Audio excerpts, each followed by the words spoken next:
श्री शिवाय नमस्तुभ्यं। शिव महापुराण की कथा जिसके घर में चल रही है, जिसके टीवियों पर चल रही है, जिसके फेसबुक यूट्यूब पर चल रही है, जिसके मोबाइलों में चल रही है, घर में भले 5 मिनट शिव महापुराण की कथा चले, पर प्रतिदिन अपने मोबाइल को चालू कर 5 मिनट शिव पुराण चालू कर छोड़ दिया करो। घर में टीवियों पर अगर कथा आए तो भले सुनो चाहे नहीं सुनो, 5-10 मिनट उस टीवी को चालू कर छोड़ा करो, जिससे वो शिव महापुराण के शब्द हमारे घर के वातावरण को शुद्ध करें। ज्यादा कर्जा हो गया, व्यापार नहीं चल रहा, 3 जगह पर दिया लगाना प्रारंभ कर दो। पहला बेलपत्री के वृक्ष के नीचे, दूसरा पीपल के वृक्ष के नीचे और तीसरा आंवले के वृक्ष के नीचे। कहां कहां लगाना है? पहला बेलपत्री के वृक्ष के नीचे, दूसरा पीपल के वृक्ष के नीचे और तीसरा आंवले के वृक्ष के नीचे।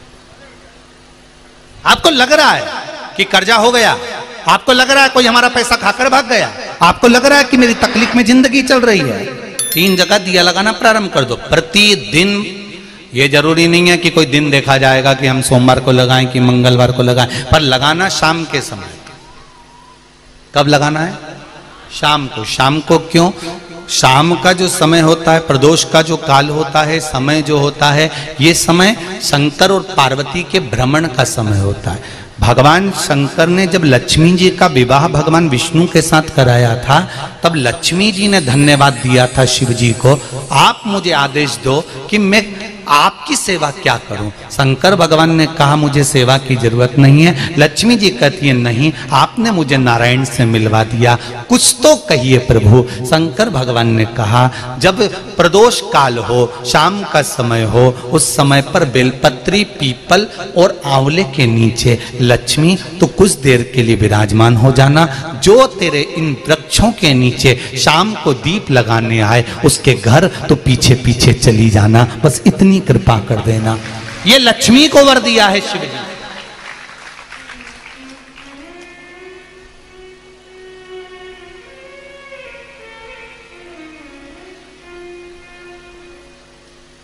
हम इन 3 वृक्ष के सामने जब दीप लगाते हैं, दीप प्रकट करते हैं, उसका प्रकाश हमारे घर में जरूर होता है, उसका प्रकाश हमारे यहां जरूर होगा। ज्योति बड़ी हो गई, 4 साल की ज्योति अब बड़ी हो जाती है, अवस्था आ जाती है। एक दिन ज्योति यज्ञेश्वरी, कल्याणी, ज्योत्सना, ज्वाला पर्वतों पर भ्रमण कर रही थी, तभी एक भूम असुर ने, भूम दैत्य ने ज्योति को देखा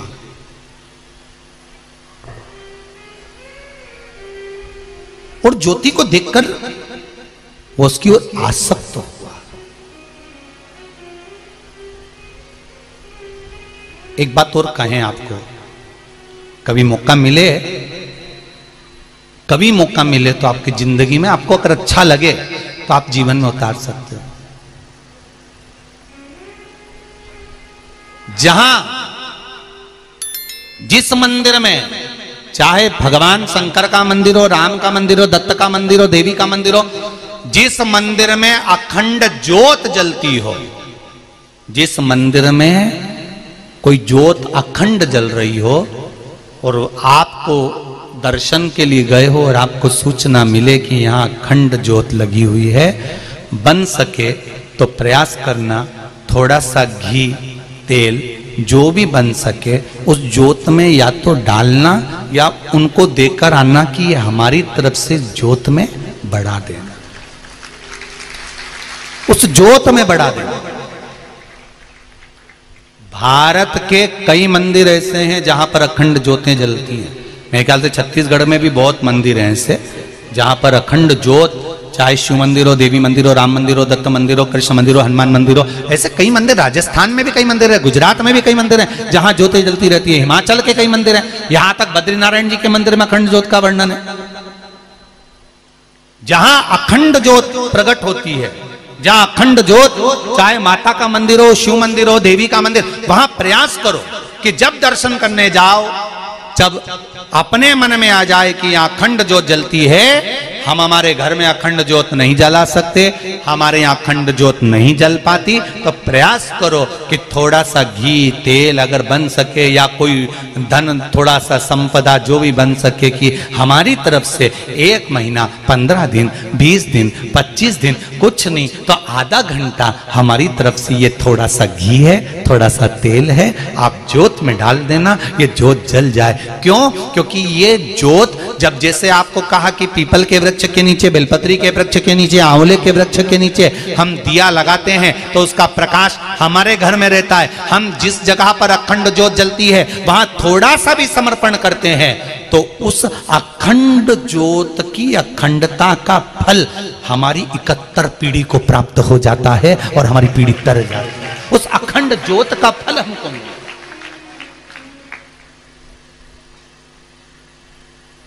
कई लोग घबराते हैं, अरे उस मंदिर में जाएंगे और वहां अखंड ज्योत जल रही है और पंडित जी ने कह दिया तो कि हमको घी दे दो।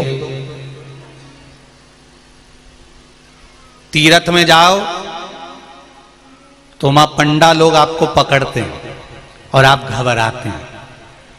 पंडित जी मिलेंगे, वो कहेंगे कि हम तो तुम्हारे पंडा हैं और हम तुम्हारे पंडा हैं, तुम्हारा नाम हमारे पास लिखा है। तीर्थ पुरोहित से, कौन से पुरोहित? जम के बोलो जरा। तीर्थ पुरोहित, तीर्थ के पंडा से, तीर्थ के ब्राह्मण से, तीर्थ के पुरोहित से, तीर्थ के पंडितों से, तीर्थ के पंडाओं से कभी मत घबराओ। जब हमारे पूर्वज तीर्थ करने जाते थे, इनके पास जाते थे, आज तो तुम तीर्थ करने जाते हो तो होटल का रूम मिल जाता है, खाने के लिए मिल जाता है। पुराने समय के हमारे दादा परदादा जब तीर्थ जाते थे, ना रुकने की जगह मिलती थी, ना भोजन की जगह मिलती थी। तब ये हमारे तीर्थ के पंडा, तीर्थ पुरोहित, तीर्थ के ब्राह्मण अपना घर में से बाहर निकल जाते थे, अपने घर में अपने माता पिता को, पूर्वजों को रुकाते थे कि तुम रुको, अंदर चूल्हा है, आटा रखा है, बनाओ खाओ। घर के लोग, ब्राह्मण, पंडित, तीर्थ के पुरोहित घर के बाहर निकलकर मंदिर में जाकर सो जाते थे अपनी पत्नी और बच्चों को लेकर, और अपने आए हुए जजमानों को घर के अंदर कर देते थे कि तुम खुश रह लो, तुम सुखी से रह लो, तुम 4 दिन के लिए आए हो, 8 दिन के लिए आए हो। जब हमारे घर के पूर्वज जाते थे तो पंडाओं के पास अपना नाम लिखा कर जाते थे, पंडित जी मेरा टिकट का पैसा नहीं है। तीर्थ पुरोहित अपनी पत्नी की चूड़ी बेचकर किराया दे देता था, तुम चले जाओ, जब हम आएंगे ना तुमसे वहीं पर ले लेंगे, घबराना नहीं। इन तीर्थ पुरोहितों से, इन तीर्थ के पंडाओं से, इन तीर्थ के ब्राह्मणों से डरना नहीं, बल्कि शान सत्ता से कहकर आना ये हमारे तीर्थ का पंडा है।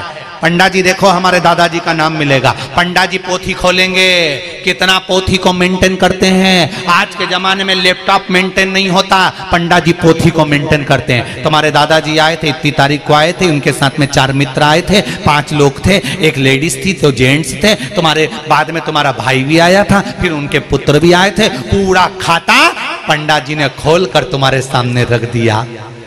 हमने हमारे परदादा को नहीं देखा, पर उनका नाम जब अपने खाते में देखो ना तो आंख में से आंसू झड़कर खुशी होती है कि मेरे पूर्वज इस तीर्थ को करने के लिए आए थे, इस तीर्थ में आए थे। यहाँ लिख कर गए हैं, मेरे दादा परदादा आए थे, उनका नाम आज तक उस तीर्थ की डायरी में, उस तीर्थ की किताब में लिखा हुआ है। तुम्हें गौरव महसूस होना चाहिए, तुम्हें आनंद महसूस होना चाहिए कि जिस समय पर ना होटल थी, ना धर्मशाला थी, कुछ भी नहीं था, तब पंडा अपना घर दे देता था, भोजनशाला का भोजन दे देता था, उनको पेट भर के भोजन कराता था। टिकट नहीं होता था तो टिकट बनवा कर देता था। अपने घर की पत्नी की चूड़ी अंगूठी बेचकर टिकट का पैसा दे देता था। ऐसे पंडाओं को तो जाते से धन्यवाद देना चाहिए कि आपका धन्यवाद है जो आपने सनातन धर्म को जोड़ कर रखा है। आज भी सनातन धर्म को तीर्थ में तीर्थ पुरोहित जोड़ कर रखे हैं, तीर्थ के ब्राह्मण जोड़ कर रखे हैं, तीर्थ के पंडित जोड़ कर रखे हैं। हमें डरना नहीं है कि ये पैसा मांग लेंगे, ये धन मांग लेंगे, यहाँ अखंड जोत जलती है तो इनको पैसा देना पड़ेगा। नहीं नहीं नहीं नहीं, अपना मन करे जाओ, दिल से जाओ और देख कर आओ। या अपना चित्त, अपनी वृत्ति, अपना आनंद है।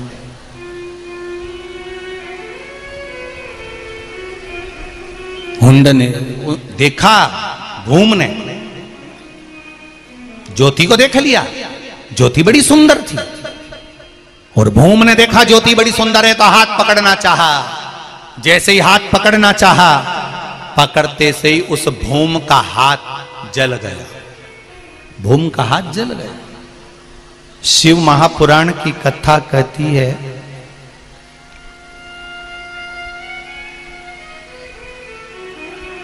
जो शिव मंदिर में दीप लगाता है, देवी मंदिर में दीप लगाता है, या माता शिव और शक्ति के नाम का दीप बेलपत्री के वृक्ष के नीचे लगाता है, उसकी जिंदगी में उसके बच्चों को कभी उदर से जुड़ा हुआ रोग नहीं हो सकता।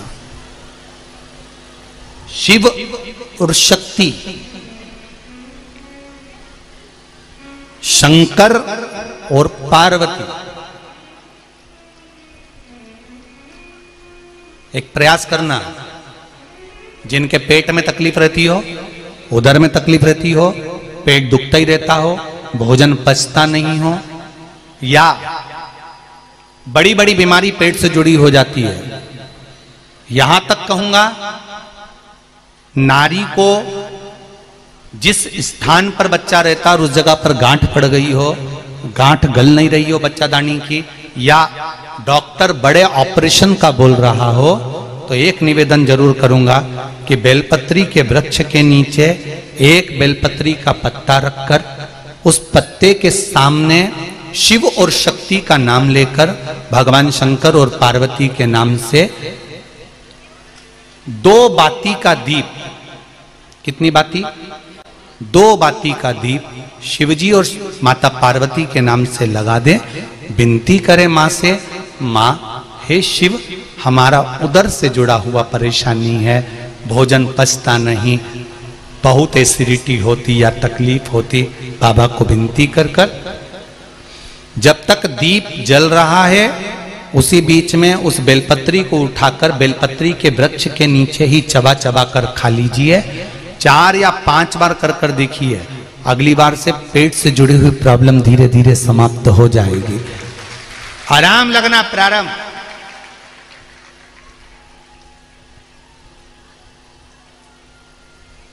शिव का स्मरण करना, शंकर की भक्ति। तेरी कृपा बिना न हिले एक भी अणु, लेते हैं श्वास तेरी कृपा से तनो तनो। शंकर और पार्वती अलग नहीं है। जो शिव का भजन करते हैं, अगर वो सोचे हम पार्वती का भजन नहीं करते, हमें पार्वती से मतलब नहीं, हमें देवी जी से मतलब नहीं, तो भी शंकर नहीं मिल सकते। जो पार्वती का भजन करते हैं, देवी का भजन करते हैं, वो कहते हैं हमें शंकर से मतलब नहीं, तो भी पार्वती नहीं मिल सकती, मांबे नहीं मिल सकती। जो राम का भजन करते हैं और कहते हैं हम शंकर का भजन नहीं कर सकते, हमें शिव से मतलब नहीं, तो राम नहीं मिल सकता। कृष्ण का भजन करते हैं, हमें शंकर से मतलब नहीं, तो कृष्ण नहीं मिल सकता। मेरे भगवान की कथा कहती है 33 कोटि देवी देवता भी जिसका भजन करते हैं वो देव अधिदेव महादेव है, वो साधारण नहीं। अकाल मृत्यु वो मरे जो काम करे, चंडाल का काल उसका क्या बिगाड़े, जो भक्त हो महाकाल का। जो शंकर की आराधना करता है उसका बाल बांका नहीं हो सकता। पार्वती जी ने शिव जी से कहा, भोलेनाथ हमारी पुत्री ज्योति पर ये दैत्यों की दृष्टि पड़ रही है, क्या करा जाए?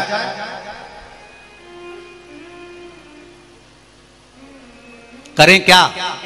शंकर भगवान ने कहा बेटी का विवाह कर दो। बेटी का विवाह कभी आपने सोचा है? आपके घर में जो ज्योति लगाते हो, अखंड ज्योति लगाते हो, तुम्हारे घर में जो दीप लगाते हो, उस ज्योति का भी कभी विवाह हुआ है? उस ज्योति का कभी विवाह हुआ है? पर शिव महापुराण की कथा कहती है नातस्य के साथ में ज्योति का विवाह किया गया। किसके साथ में हुआ है? नातस्य के साथ। भगवान शंकर ने कहा इस ज्योति की शादी कर देना चाहिए, इसका पति आ जाएगा तो दैत्यों की दृष्टि पड़ेगी नहीं। बेटियां जब तक कुमारी रहती हैं, उन बेटियों से निवेदन है, चाहे आप बहू हो चाहे बेटी हो, मेरा निवेदन केवल इतना सा है कि आप आज के समय के नाटक, सीरियल या फिल्म को देखकर अपने पहनावे को मत पहनो। मेरा निवेदन है आप।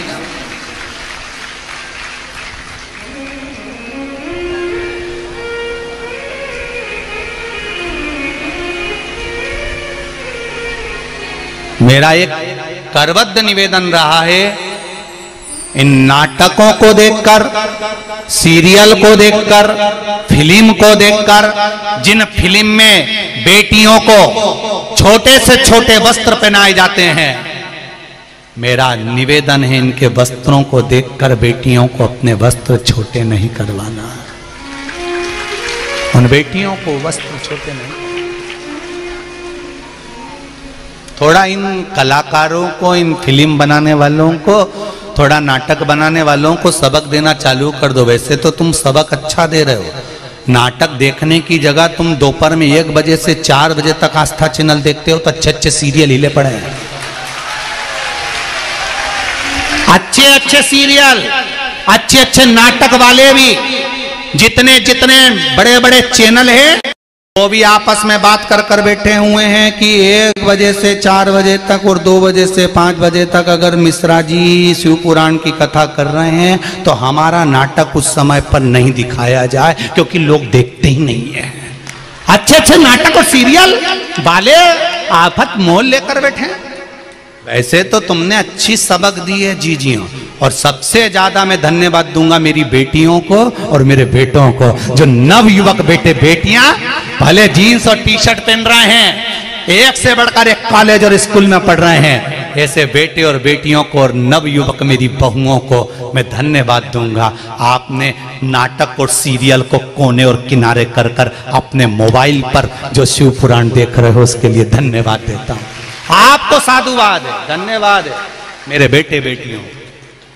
इनको सबक देना पड़ेगा आपको। इनको सबक दो कि बहन बेटियों को कपड़े कैसे पहनाना चाहिए, बहन बेटियों को कैसे कपड़े में दिखाना चाहिए, कैसा वस्त्र पहनाना चाहिए, किस वस्त्र में होना चाहिए।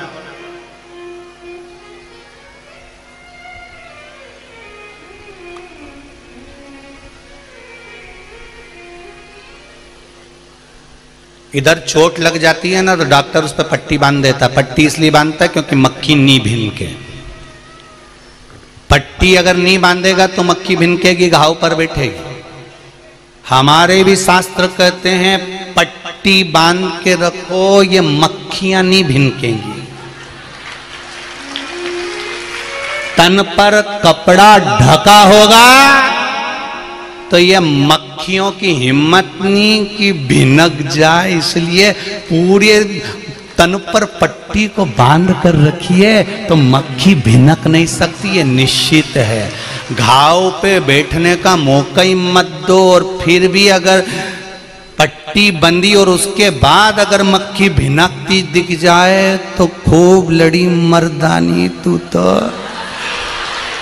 फिर नहीं छोड़ना। जब पट्टी पर अगर मक्खी दिख जाए, पट्टी बंदी होने के बाद भी अगर मक्खी भिनकती दिख जाए तो व्यासपीठ से सीधी सीधी छूट है, खूब लड़ी मर्दानी झांसी वाली फिर नहीं छोड़ना तुमको, फिर नहीं छोड़ना।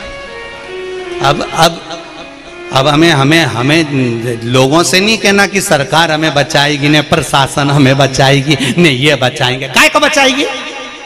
प्रशासन की जवाबदारी है कि तुम्हारे को बचाना। तुम में वो बल होना चाहिए, तुम में वो दम होना चाहिए कि किसी की दृष्टि तुम पे पड़ तो जाए। शंकर जी के मंदिर जा रहे हो, पूजन करने जा रहे हो, और तुम्हारे पास आकर कोई निंदा कर दे, बुराई कर दे, अपशब्द कह दे, तो मैं छोट मुंह पर जवाब देकर आना।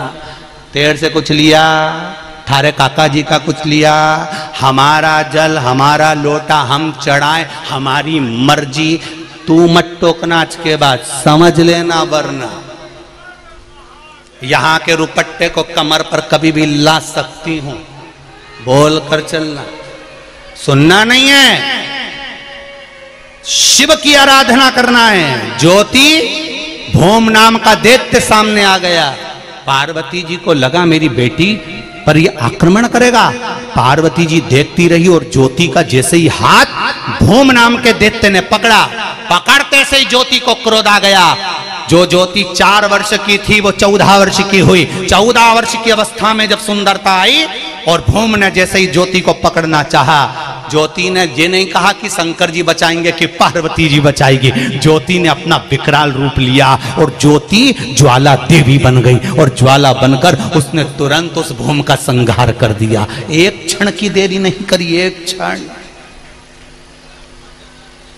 क्षण की देरी नहीं करी उस ज्योति ने, एक क्षण की। एक बार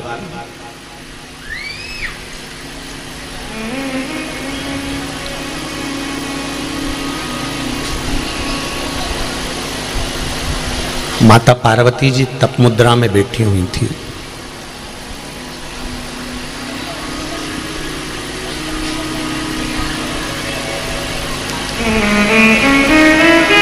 और तप में लीन थी मां।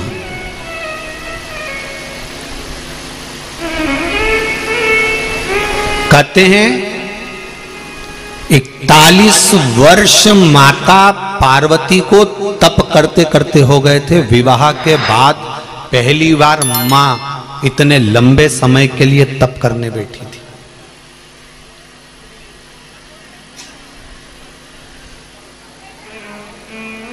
जरा समझ लेना बहनों, ध्यान रखिएगा थोड़ा सा। शादी के पहले आप व्रत कर लोगी, बहुत अच्छे से कर लोगी। शादी के पहले संकट सोमवार कर लोगी, बहुत अच्छे से कर लोगी। शादी के पहले सोमवार कर लोगी, बहुत अच्छे से कर लोगी। शादी के पहले तीज कर लोगी, चतुर्थी कर लोगी, छठ कर लोगी, सप्तमी कर लोगी। सारे व्रत शादी के पहले बहुत अच्छे से कर सकती हो। पर शादी के बाद जो आप व्रत करते हो ना, इस व्रत को करने के लिए शरीर, परिवार, कुटुंब, कबीला, मन, चित्त और वृत्ति, ये थोड़ी बलवान बनाना पड़ती है।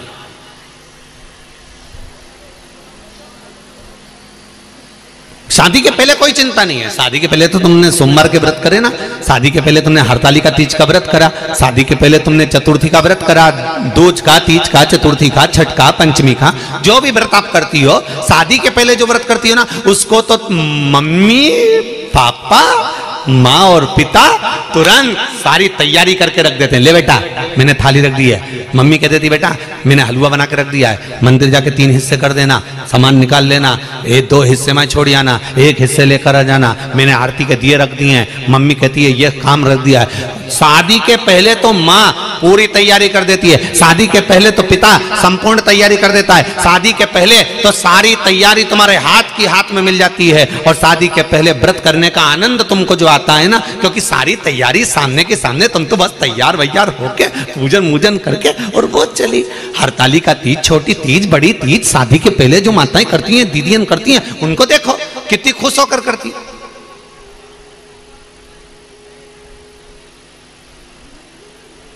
पर वही व्रत शादी के बाद जब करा जाता है, इधर से बच्चे, इधर से पति, सास ससुर, देवर जेठ, काका सास, काका ससुर, सासू, बुआ सास, सारे रिश्तेदार, कुटुंब, कबीले, सबको साधना है, भोजन भी तैयार करना है, पूजन की थाली भी लगाना है, पूजन करने भी बैठना है, बच्चों का स्कूल से आने का समय भी हो गया, भेजने का समय भी हो गया, टिफिन भी बनाना है, काम भी सारा करना है, और उस बीच में भगवान का भजन भी करना है।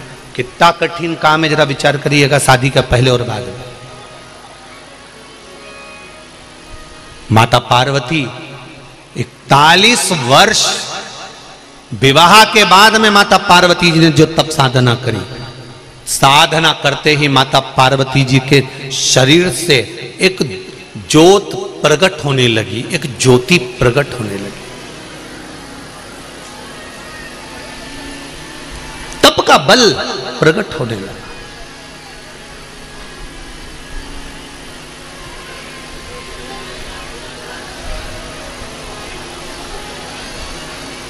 एक प्रश्न आपके और हमारे मन में आता है, गुरुजी, जो हम ये मंदिर में ज्योत लगाते हैं, मंदिर में ज्योति लगाते हैं, मंदिर में दिया लगाते हैं, या यज्ञ कुंड में जो अग्नि होती है, या जो ज्योत हम प्रकट करते हैं, चाहे माता रानी की करें या श्याम बाबा की करें या राम जी की करें या कृष्ण जी की करें या हम रुणिचा की करें या हम किसी भी देवी देवता की करें, ये ज्योत जो खड़ी करती है, ये ज्योत है कौन? ये ज्योति है कौन? इस ज्योति का प्रतिबिंब कहां से? इस ज्योति की प्रागट्यता कहां से? ये ज्योति किसकी लड़की है? ये ज्योति किसकी पुत्री है? क्यों माता रानी के अनुष्ठान में, क्यों शंकर जी की पूजन में, राम जी की पूजन में, कृष्ण की पूजन में, भगवान के 33 कोटि देवी देवताओं की पूजन में ज्योति की महत्वता क्यों होती है? दीप की महत्वता क्यों होती है? दिया क्यों लगाना चाहिए? अगर दिया नहीं लगाओगे तो अगरबत्ती लगाना पड़ेगा, अगरबत्ती नहीं लगाओगे तो यज्ञ करना पड़ेगा, यज्ञ नहीं करोगे तो धूप बत्ती लगाना पड़ेगी। पर अग्नि उस जगह पर प्रकट ज्योति का स्वरूप कहां से आया? ये ज्योति कहां से प्रकट हुई? ये ज्योति की मूलता कहां?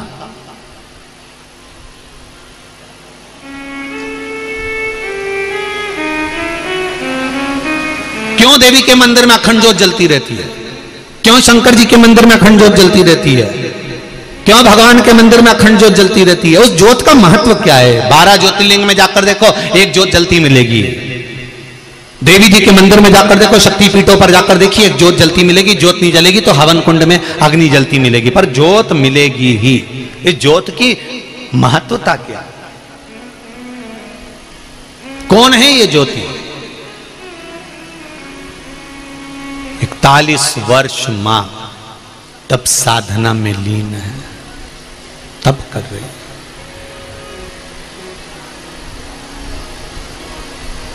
ध्यान कर, मेरे ओघड़ी, मेरे दयालु, आपकी कृपा चाहिए। शिव कथा कहती है, पार्वती मैया ने जब तप करना प्रारंभ करा, ऐसा तप माता पार्वती ने करा, ऐसा तप करा कि उनके शरीर से, माता के स्वरूप से अग्नि प्रकट होने लगी। अग्नि प्रकट। जैसे ही अग्नि प्रकट हुई, शंकर भगवान सामने आकर खड़े हुए। शिवजी ने देखा कि पार्वती के शरीर से अग्नि निकल रही है।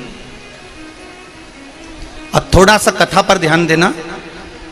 ब्रह्मा, भगवान ब्रह्मदेव और भगवान विष्णु ने जब पर्वत को घुमाना प्रारंभ करा था तो अग्नि का खंभ प्रकट हुआ था।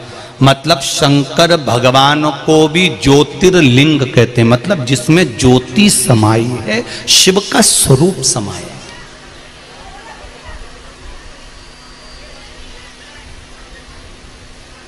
अब एक प्रसंग सामने आता है। तुम्हारे नगर में जितने लोग कथा सुन रहे हैं ध्यान से सुनना, तुम्हारे मोहल्ले में, तुम्हारी कॉलोनी में, तुम्हारे क्षेत्र में, तुम्हारे नगर में जो शंकर जी का मंदिर है, उस शंकर जी के मंदिर में, शंकर जी के शिवालय में जो शिवलिंग बैठा हुआ है, वो ज्योतिर्लिंग कहलाएगा कि नहीं कहलाएगा? अरे जम के तो बोलो, कहलाएगा ना, क्योंकि उसमें शिव की ज्योति है।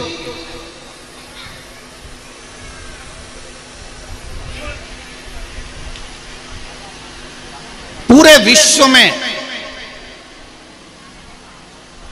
विश्व में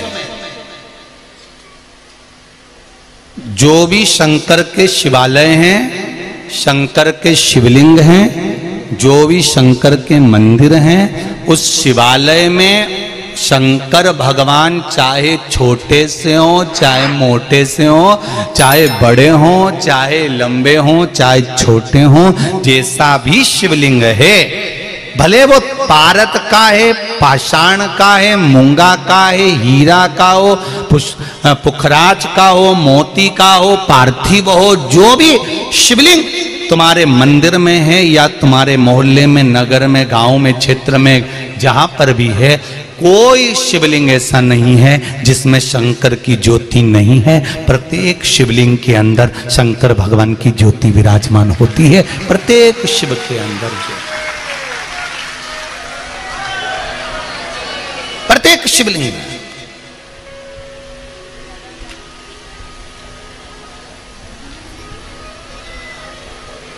एक पत्र आया, देखिए।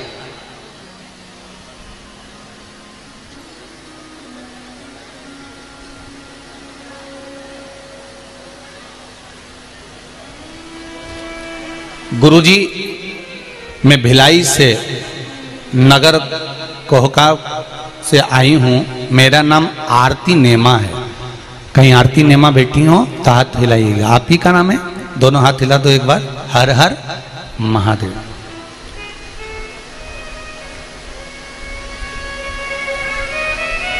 मेरा नाम आरती नेमा है। गुरुजी, मैं भोला की महिमा की इतनी है कि बता नहीं सकती। मेरा लड़का अभिषेक सीहोर गया था, वहां से रुद्राक्ष लाया था। फिर मेरे सहेली के पति बहुत बीमार थे, वो बिस्तर से उठ नहीं पाते थे। कई साल हो गए थे उनको बिस्तर पर पड़े पड़े। मैंने उस रुद्राक्ष को उनको दिया। पहले तो बहुत बहुत धन्यवाद कि किसी की बीमारी को समाप्त करने के लिए आपके पास जो रुद्राक्ष था आपने दिया, उसके लिए धन्यवाद बहुत बहुत। क्योंकि संसार में अगर हम किसी का सहयोग करते हैं, संसार में अगर हम किसी को हेल्प करते हैं, सहयोग देते हैं, व्यापार हो, परिवार हो, चाहे समाज हो, अगर हम किसी ना किसी को सहयोग करते रहते हैं तो परिवार, व्यापार और समाज ये कभी नीचे नहीं आते, ऊपर की ओर ही बढ़ते चले जाते हैं। सहयोग से कभी नीचे नहीं आता, व्यक्ति ऊपर बढ़ता है। मेरी सहेली के पति बहुत बीमार थे, बिस्तर से उठ नहीं पाते थे, कई साल हो गए थे बिस्तर पर पड़े। मैंने उस रुद्राक्ष को अपनी सहेली को दिया और उन्होंने उस रुद्राक्ष का जल अपने पति को पिलाना प्रारंभ करा। जब वो डॉक्टर को दिखाने के लिए गए और उनको लेकर गए तो डॉक्टर उनकी रिपोर्ट देखकर कहता है कि किसी दूसरे डॉक्टर का इलाज चल रहा है क्या? पूरी रिपोर्टें नॉर्मल आना प्रारंभ हो गई और उनको आराम लग गया, वो चलना फिरना प्रारंभ कर दिए। बैठो बहन, हर हर महादेव। शिव कृपा। एक पत्र और है बड़ा सुंदर, देखिए।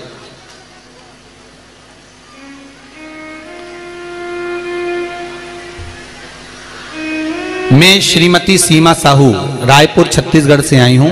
कहीं बैठी हूं सीमा जी? पत्र थोड़ा सा लंबा है, आप ही हैं, दोनों हाथ हिलाकर एक बार अभिवादन करें। बहुत बड़ा पत्र है, साड़ी की पिन भी इसमें टच है? ये पत्र बड़ा है ना, इसलिए 1 2 3 पत्रों 3 दूनी 6 पढ़ने पर लिखा हुआ है। आपने बड़े दिल से लिखा है, पिन भी बता रही है हो? तो अपना कोई सामान कोई ऐसे थोड़ी ना दे देता है टच करके। तो ये तो हृदय का भाव है।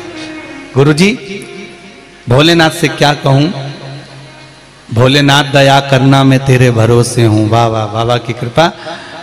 गुरुदेव, जैसा कथा में सुनते हैं वैसा हमने पाया है। बहुत से रोगों से मुक्त कर दिया मेरे बाबा ने मुझे। पेट की समस्या ठीक हुई। बाबा जी, मैं अपनी बीमारी से बड़ी परेशान थी और कई बार आत्महत्या करने की भी सोच चुकी थी, पर मेरे बाबा ने मुझे बचा लिया और मैं अब ठीक हूं गुरुदेव। इतना रोग रहता था कि उस रोग से सुलझ नहीं पा सकते थे।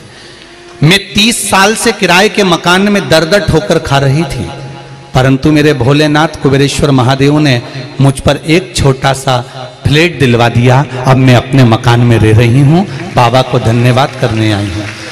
कुबेरेश्वर धाम गई थी, वहां से आने के बाद मैं कोई नींद की दवाई जो खाया करती थी, 12 साल से नींद की गोलियां खाती थी, क्योंकि डिप्रेशन, चिंता, टेंशन इतना था कि बहुत कठिन था जीवन। पर 12 साल से नींद की दवाइयां जो खा रही थी, वहां से कुबेरेश्वर महादेव से आने के बाद एक गोली भी नहीं खा रही हूं और चैन की नींद सो रही हूं। बाबा ने मेरे सब कार्य सफल कर दिए। बाबा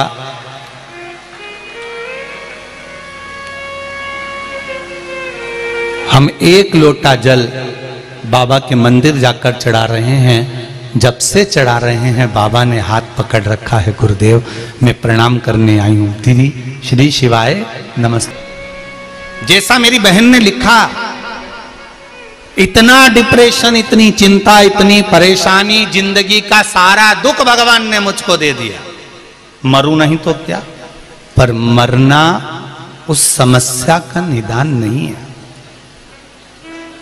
कर्जा हो गया, हो जान दो। कोई पैसे खा गया, खा जान दो। कब्जा कर लिया, कर लेन दो। रिश्तेदारों ने जायदाद ले ली, ले लेन दो।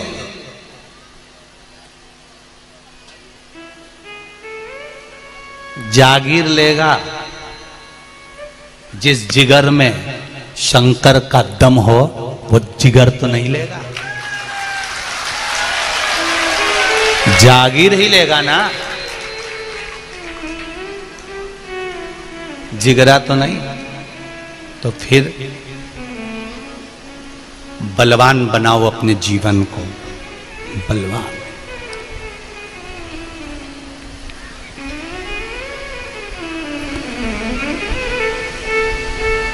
भारत की भूमि के सिंहासन पर बैठकर आत्मनिर्भर भारत का सपना कोई देख रहा है और सपने को आपको भी दिखाया जा रहा है कि आत्मनिर्भर बनो।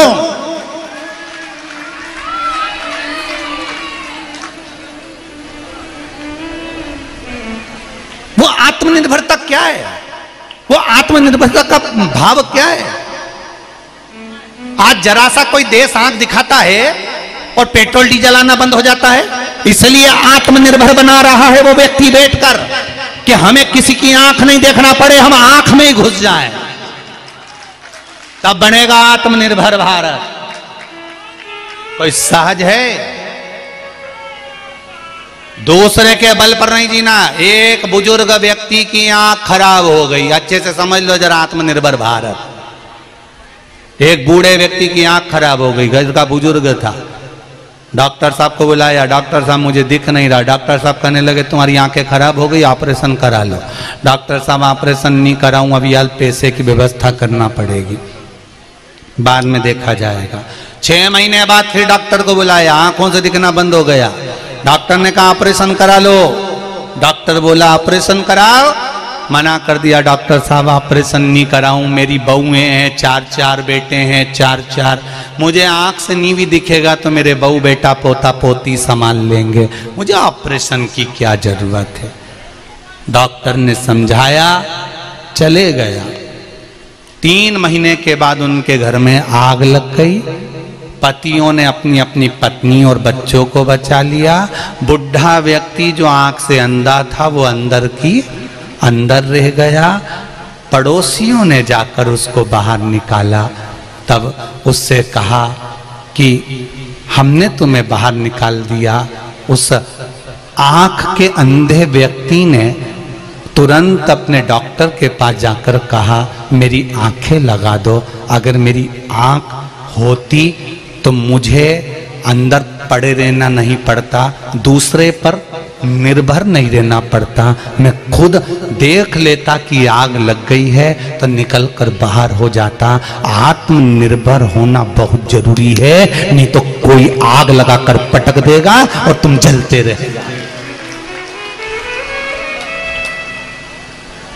स्वयं बनिए आत्मनिर्भर।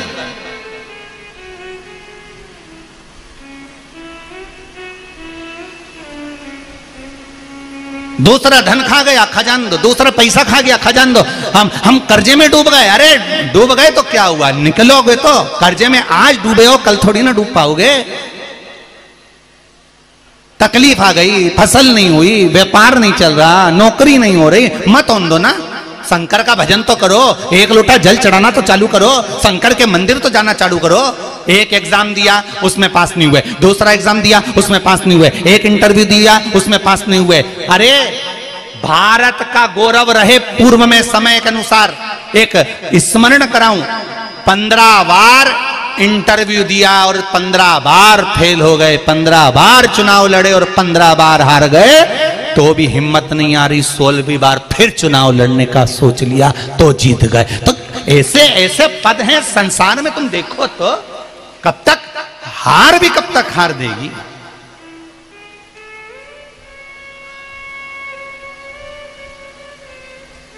हार भी कब तक हार देगी।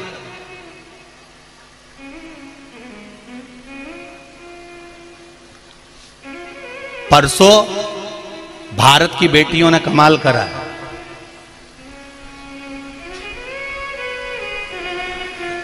काय का खेल था वो, शर्मा जी जो मैसेज करा उन्होंने अपने व्हाट्सएप पर, कॉमनवेल्थ का।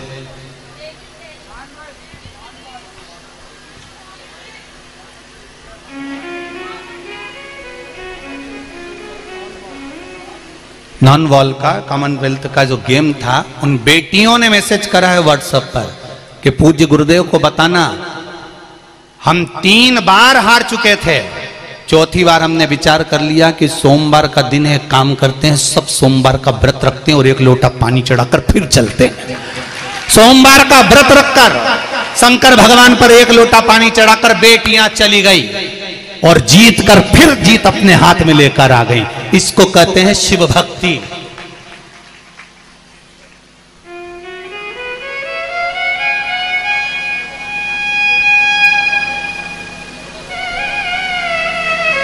इस भारत की भूमि की वो राष्ट्रपति बनी है। उनसे पूछा जाए, उन्होंने अपनी भाषा में ट्वीट करा है कि मुझे जो कुछ मिला है,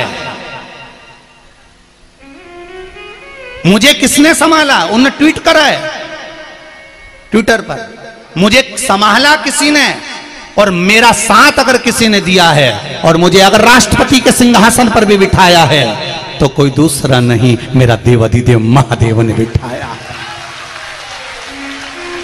अब तो राष्ट्रपति भी अपना ट्वीट कर कर बोलते हैं कि शंकर की कृपा है। बेटियां युद्ध के मैदान में जाती हैं, कंपटीशन एग्जाम में जाती हैं तो कहती हैं सोमवार का व्रत का फल है। एक बॉडी बिल्डर भी अपने कंपटीशन एग्जाम में उतरता है तो उसकी मां लिखकर भेजती है, गुरुजी से कहना धन्यवाद, मेरा बेटा पशुपति व्रत का आनंद कर कर। ये शिव है, ये शंकर है। क्योंकि दुनिया के लोग पहचान गए कि हम अगर हार भी रहे हैं तो दुनिया से, दुनिया के लोग हमारा पैसा खा सकते हैं, दुनिया के लोग हमारी जागीर खा सकते हैं, हमारी प्रॉपर्टी खा सकते हैं, पर जिगरा नहीं खा सकते। जिस दिल में देवाधिदेव महादेव बैठ जाए वो दिल की जीत एक न एक दिन निश्चित होती है। आप उससे दिल तो लगाइए, आप उसको अपना तो बनाइए। आज पूरा विश्व, पूरा देश, और देश ही नहीं विदेश में बैठे हुए लोग भी भगवान शंकर को 1 लोटा जल चढ़ा रहे हैं तो उनका 1 लोटा चढ़ाया गया जल खाली नहीं जाएगा। शंकर भगवान को ज्योतिर्लिंग कहा जाता है। अग्नि के खंभ से प्रकट हुआ है शिवलिंग, तो हर शिवलिंग में ज्योति शंकर की है, वो फल देगी जरूर, निश्चित है वो फल देगी। जब शंकर के शिवलिंग में ज्योति शिव की है तो माता के जितने शक्तिपीठ हैं, माता के जितने मंदिर हैं, माता के जितने स्थान हैं, ये भी ज्योति की एक स्वरूप है, ज्योति का एक स्वरूप।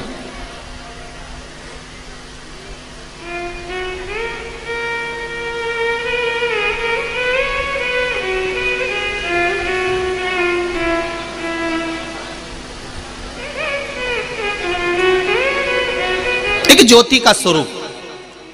और घबराना नहीं है, मैं फिर निवेदन करूंगा, मरने का प्लान चेंज कर दो। अगर कोई सोच के बैठा कि हमारा इतना कर्जा हो गया, हम तो इतने दुखी हो गए, हम इतने तकलीफ में आ गए, हमारा इंटरव्यू नहीं निकल रहा, हम पास नहीं हो रहा है, चिंता छोड़ो।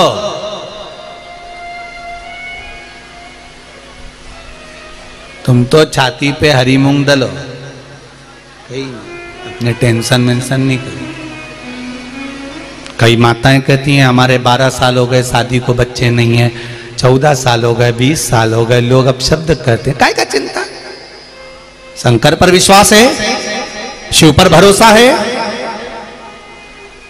और अगर शंकर पर भरोसा है तो एक लोटा जल चढ़ाना चालू कर दे, और उसके सामने जब बैठे, शिव के सम्मुख में जब जाए तो दिल से उसको कहो।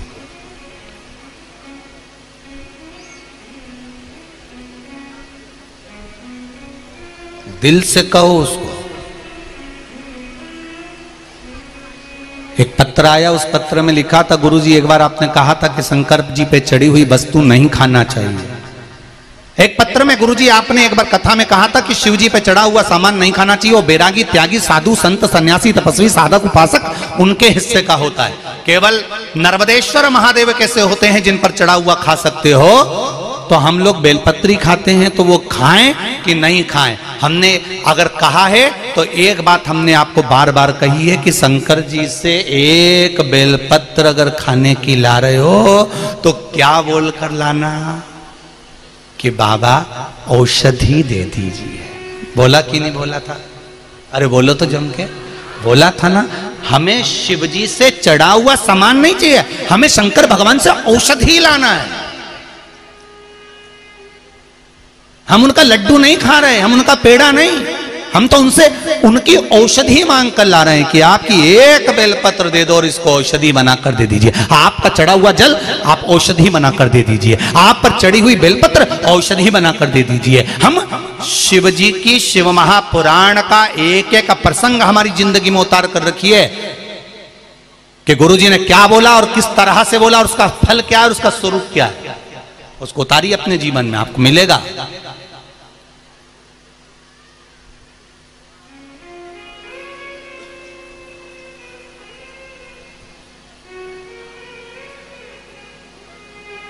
और एक बात ध्यान रखिएगा, व्यासपीठ से जितना पहले, आज भी शर्मा जी और गोयल जी जानते होंगे, दिन भर हमारे कमरे में हम किसी को आने नहीं देते, ये जानते हैं शर्मा जी। और आपने देखा होगा दिन भर हमारी केवल एक पढ़ाई चलती रहती है, ये शिव पुराण भली और बाबा भला।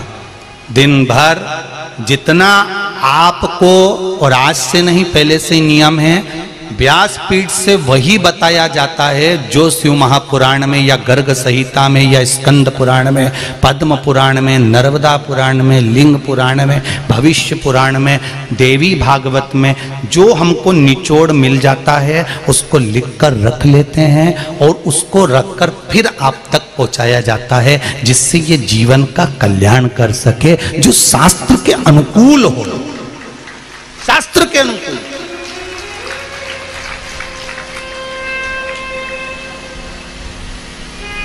उसको वहां तक पहुंचाना, उसका फल कितना है, उसका स्वरूप कितना है, उसका आनंद कितना है।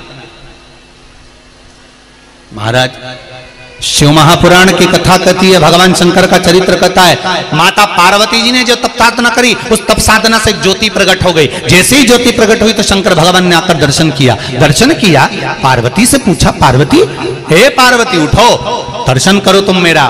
पार्वती नेत्र खोलकर भगवान का दर्शन करती है तो उन दोनों के बीच में एक ज्योति खड़ी थी, एक ज्योति का पुंज खड़ा था। शंकर भगवान ने पार्वती से कहा, पार्वती ये कौन है? पार्वती जी कहती हैं, मेरी तप साधना से, मेरे तेज से ये अग्नि का एक ज्योत उत्पन्न हुई है। शिव जी कहते हैं, ये आपके और हमारे बीच में प्रकट हुई है, इसलिए ये हमारी पुत्री के रूप में मानी जाएगी। आज से ये हमारी पुत्री का भाव इसमें प्रकट रहेगा। जो ज्योति भगवान के मंदिर में लगाई जाती है, जो ज्योत भगवान के मंदिर में प्रकट करी जाती है, वो ज्योति कोई और नहीं, मेरे शंकर भगवान पार्वती, भगवान शिव और पार्वती के तेज पुंज से प्रकट हुई एक कन्या के रूप में है। जिसको ज्योत्सना, ज्योति, कल्याणी, यज्ञेश्वरी कहा जाता है।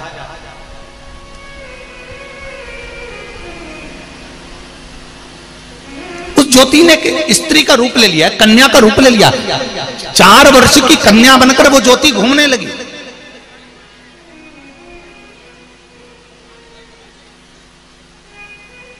चार वर्ष की कन्या बनकर ज्योति घूमने लगी।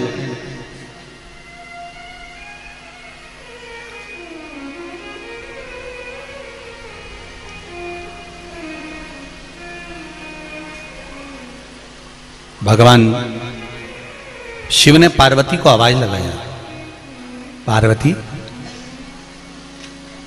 ए पार्वती। पार्वती जी बोली, हाँ प्रभु बोलिए।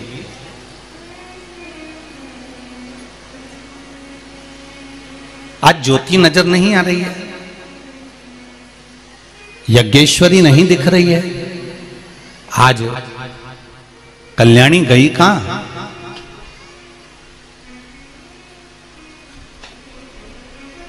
ये यज्ञेश्वरी, ज्योति, कल्याणी, ज्योत्सना है कहां? ज्वाला है कहां? दिख नहीं रही।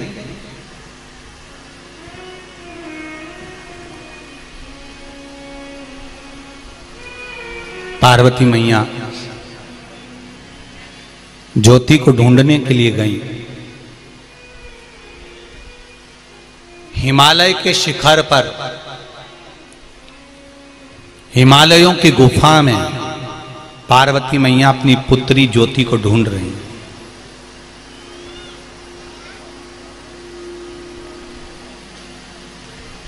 एक स्थान पर ज्योति बैठी, भगवान शिव और पार्वती का सुंदर स्वरूप धारण कर कर भगवान शंकर और पार्वती का स्मरण कर रही थी, बैठी थी और माता पिता का स्मरण कर रही थी।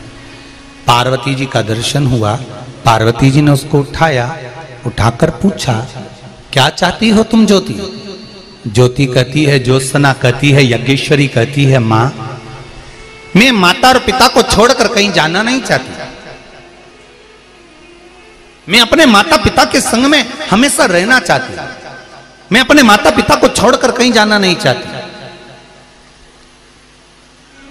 पार्वती जी ने वचन दे दिया, सुनो ज्योति, मैं तुम्हें वर देती हूं, मैं जहां पर विराजमान रहूंगी उस जगह पर अगर ज्योति नहीं होगी तो मैं उस पूजन को कभी स्वीकार नहीं करूंगी। शंकर भगवान ने भी वर दे दिया, सुनो ज्योति, जहां शंकर भगवान का ये शिवलिंग विराजमान होगा, चाहे वो कंकर, पाषाण, माणिक, मोती, पारद, स्फटिक, जो भी शिवलिंग होगा, चाहे वो घर में हो, चाहे वो मंदिर में हो, चाहे वो खुले स्थान पर हो, जहां शिवलिंग होगा उस शिवलिंग में तेरा स्थान जरूर होगा। तो वो शिवलिंग को ज्योतिर्लिंग का रूप भी कहा जाता है। जहां शिव है वहां ज्योति है, जहां पार्वती है वहां ज्योति है। अब समझना अपने को ये है कोई भी पूजन हो, कोई भी अनुष्ठान हो, कोई भी यज्ञ हो, कोई अवसर हो, कोई पूजन हो, कोई पाठ हो, कोई अनुष्ठान हो, उस अनुष्ठान में सबसे पहला काम होना चाहिए कि दीप प्रज्वलन हो। क्या होना चाहिए? दीप प्रज्वलन, दीप जलना चाहिए। इसलिए आप लोगों को कहते हैं कि ये अंग्रेजों की जो नई नई लीलाएं हैं कि केक काटो और मोमबत्ती बुझाओ और हैप्पी बर्थडे ने टू यू गाओ, ये हमारे सनातन धर्म का नहीं है। हमारा सनातन धर्म कभी नहीं कहता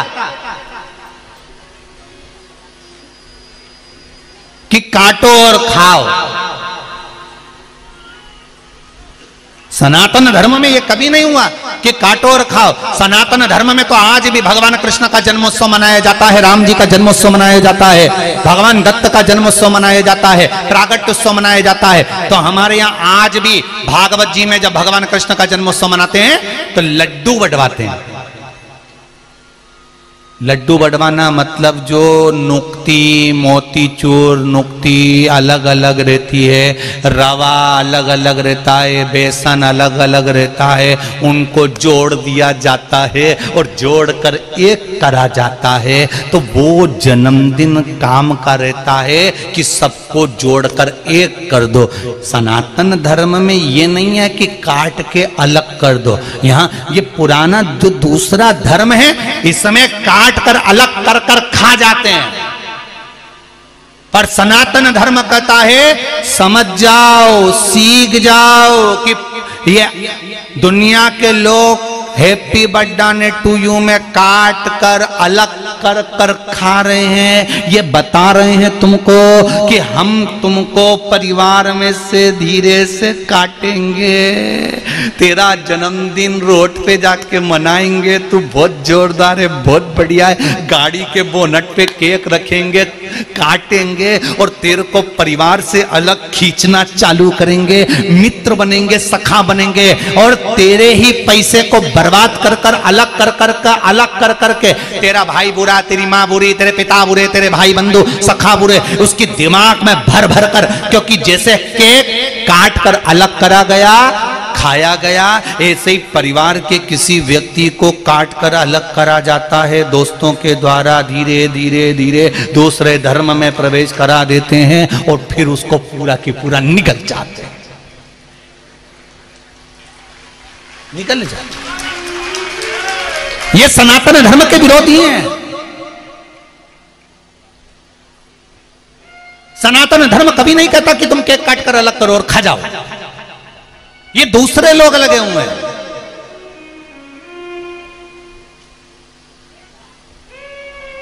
आज छत्तीसगढ़ में सबसे ज्यादा धर्म परावर्तन का जो कार्य चल रहा है वो छत्तीसगढ़ में चल रहा है।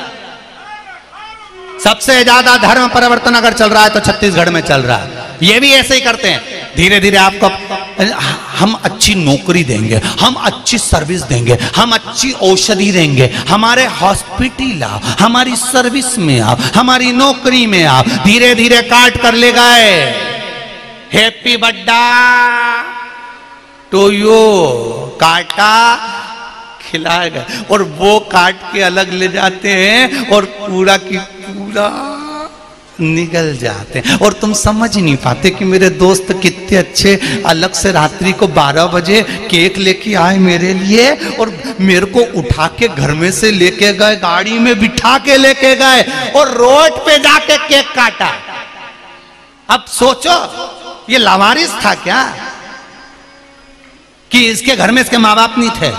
अगर केक काटना ही था तो घर में काटते, केक काटकर उसके माँ बाप के गले में जाए माला पहनाते, सुंदर माला उसके माँ बाप के गले में पहनाते कि कितना अच्छा दोस्त दिया है मम्मी आपने, पापा आपने, क्या दोस्त दिया है हमको, पहली माला हम आपको पहनाते हैं, केक काटकर हम आपको खिलाते हैं क्योंकि ये तुम्हारे गर्भ से पैदा हुआ है। पर दोस्त भी गजब के पैदा करे, इसको घर पे से फोन करके बुलाते हैं, चुपचाप से जाना, मम्मी चिल्लाएगी, धीरे से हम बाहर खड़े हैं, गाड़ी पे बिठाएंगे, रोड पे ले जाएंगे, रोड पे केक कटवाएंगे। ऐसा लगता है रोड पर जब केक काटते हैं तो ऐसा लगता है कि इसका कोई नहीं रहे संसार में, बेचारा लावारिस पैदा हुआ, बापड़ा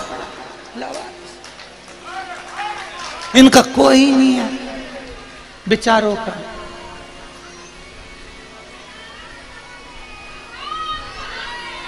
पूरा परिवार छोड़कर अकेले ले जाकर केक कटवा रहे हैं, पूरा परिवार छोड़कर उसको अपनी ओर खींच रहे हैं, और परिवार में उसका मुख मोड़वा दिया, तेरी बहन अच्छी नहीं, तेरा भाई अच्छा नहीं, पापा तेरे बारे में नहीं सोचते, मम्मी तेरे बारे में नहीं सोचती, उसके दिमाग में बुद्धि में भरना चालू कर दिया। और धीरे धीरे धीरे धीरे उसको सनातन धर्म से हटाकर दूसरे धर्म में ले गए। तू हमारी ओर आ, हमारे साथ चल, हमारी ओर चल, चल हम तुझे बताएंगे ऐसा होता है वैसा होता है, और जोड़ दिया। मेरा निवेदन है रे, झूठी गुलाब जामुन मत खाओ, घर की सूखी रोटी खा लोगे तो भी चैन की नींद सोगे, और वो गुलाब जामुन खा गए तो एक दिन भ्रष्टा में पड़े रहोगे। कांटे में रहने वाला गुलाब बहुत जोरदार होता है, चाशनी में पड़ी हुई गुलाब जामुन तो खाने के बाद मां पड़ी रहती है भ्रष्टा में, कई मतलब की नहीं है। सनातन धर्म से जोरदार कोई धर्म नहीं है, सनातन धर्म से जोरदार कोई धर्म नहीं है। इसलिए कहते धर्म की अधर्म का, प्राणियों में विश्व का, और विश्व का कल्याण तब होगा जब तुम भगवान के मंदिर में एक लोटा जल संपूर्ण विश्व के कल्याण के लिए चढ़ाओगे, संपूर्ण विश्व के कल्याण। मुझे प्रसन्नता होती है, बेरसिया के, मध्य प्रदेश के बेरसिया के शिशु विद्या मंदिर में पार्थिव शिवलिंग का निर्माण हुआ। पूरे टीचरों ने और पूरे स्टूडेंटों ने पार्थिव शिवलिंग का निर्माण कर कर पूजन करी। मैं पूरे विद्यालय को धन्यवाद देता हूं, पूरे विद्यालय को धन्यवाद देता हूं, जिस विद्यालय में भगवान शंकर के शिवलिंग का निर्माण कराकर पूजन कराई गई। हमारा सनातन धर्म, बच्चों को ज्ञात होना चाहिए कि सनातन धर्म की प्रबलता क्या है, ज्योति का स्वरूप क्या है। शंकर भगवान ने कहा जहां शिव रहेगा वहां ज्योति रहेगी। पार्वती जी कहती हैं जहां जगदम्बा रहेगी, दुर्गा रहेगी, भवानी रहेगी, वहां ज्योति रहेगी। आपसे भी निवेदन है, जब भी किसी देवी देवता का पूजन करो ज्योति अवश्य लगा। दिया बुझाने का काम नहीं करना, हमें दिया जलाने का काम करना है, दीप प्रकट करने का काम करना है, हमें दीप लगाने का कार्य करना। लाई एक फुली उस दीप के अंदर अगर डली होती है तो हमारे एक वर्ष कितनी लक्ष्मी यहां पर विराजमान होना है, कितनी लक्ष्मी आना है, उसका प्रमाण क्या होना है, ये सत्यवीर उस प्रमाण को देता है, उस प्रमाण को वो सत्यवीर देता है। शिव महापुराण की कथा कहती है, भगवान शंकर जो आनंद की राशि हैं, ब्रह्मा और विष्णु जिनको प्रकट कर कर लिंगायत रूप में प्रकट करते हैं, उन लिंगायत रूप में प्रकट हुए बाबा देव अधिदेव महादेव भगवान शंकर विराजमान होते हैं। तभी भगवान ब्रह्मा और भगवान विष्णु उस शिवलिंग के चरण और शीश ढूंढने के लिए जाते हैं।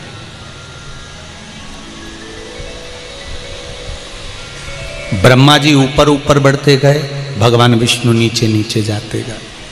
भगवान विष्णु को चरण नहीं मिले, उन्होंने एक बार सत्य कह दिया और एक बार मुख से कह दिया, सत्य का बखान कर दिया, और एक बार सत्य कहा कि मुझे भगवान शंकर के चरण नहीं मिले तो वो नहीं मिले। भगवान स्कंद पुराण के अंतर्गत भगवान विष्णु का नाम सत्य नारायण रख दिया, क्योंकि उन्होंने सत्य बोल दिया।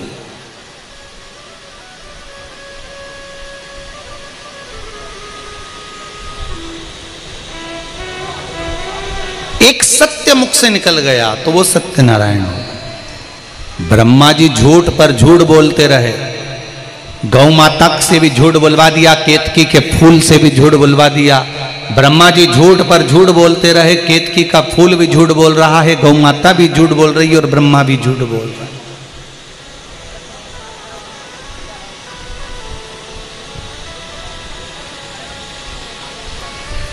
सत्य को प्रमाण की जरूरत नहीं होती, पर झूठ को असत्य को प्रमाण बार बार चाहिए रहता है, उसको बार बार प्रमाण देना पड़ता है।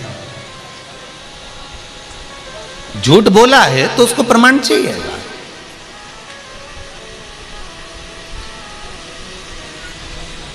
ब्रह्मा जी का सिर कट गया, केतकी के पुष्प को श्राप लग गया, गौ माता के मुख को श्राप लग गया, गौ माता के मुख को श्राप लगा कि हे गौ माता, मैं आपको श्राप देता हूं, आपने इस मुख से झूठ बोला है, इस वाणी से झूठ बोला है, संसार में आपका पूरा शरीर पुजाएगा। गौ माता की पूंछ पुजाएगी, पीठ पुजाएगी, चरण पुजाएंगे, सींग पुजाएगा, मुख पुजाएगा, पर जिस मुख से गौ माता तुमने झूठ बोला है, तुम्हारा ये मुख आप पूज्य होगा। गौ माता तुम झूठ बोलो।